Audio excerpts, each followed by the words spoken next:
પંચમહાલના હાલોલમાં લુખ્ખા તત્વોએ તોફાન મચાવ્યું। હાઈવે પરની હોટેલમાં જમવા આવેલા અમદાવાદના યુવકોએ બવાલ કરી। ઉગ્ર બનેલા 5 યુવકોએ હોટેલમાં ટેબલ ખુરશી તોડી નાખ્યા। દુકાનના ગલ્લામાંથી પૈસા અને લેપટોપની લૂંટ કરી। ફિલ્મી ઢબે હોટેલ માલિક પર કાર ચડાવવાનો પ્રયાસ કરાયો। તોડફોડ કરીને હથિયાર બતાવી ધમકી આપવામાં આવી। પોલીસને જાણ કરી તો હોટેલ બંધ કરાવી દેવાની ધમકી આપી। શખ્સો અમદાવાદના જિલ્લિયા ગ્રુપના હોવાનું હોટેલ માલિકનું કથન છે।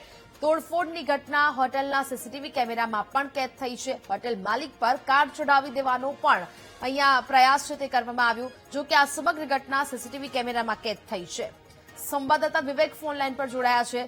વિવેક, હાલોલમાં લુખ્ખા તત્વોએ તોફાન મચાવ્યું હોય તેવા સીસીટીવી સામે આવી રહ્યા છે।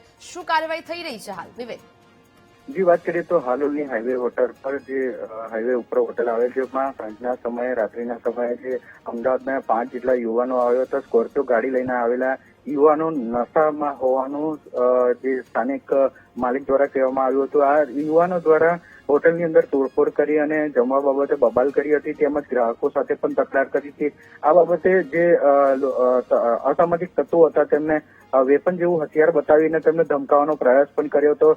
જે હોટલ માલિક છે તેમના ઉપર કાર ચલાવવાનો પણ પ્રયાસ કર્યો તેવા સીસીટીવી કેમેરામાં સ્પષ્ટ દેખાય છે। હોટલની અંદર જે ટેબલ ખુરશીઓ છે એ ઉછાળીને તોડી નાખવાના પણ દ્રશ્યો સામે આવ્યા છે। હાલ તો જે હોટલ માલિક છે તેમને હાલોલ ટાઉન પોલીસ મથકે ફરિયાદ આપી છે, પરંતુ હજુ જે યુવાનો છે એ પકડાયા નથી અને હાલ પોલીસ કાર્યવાહી કરી રહ્યું તેવું રટણ કરવામાં આવી રહ્યું છે। બિલકુલ, જાણકારી બદલ આભાર।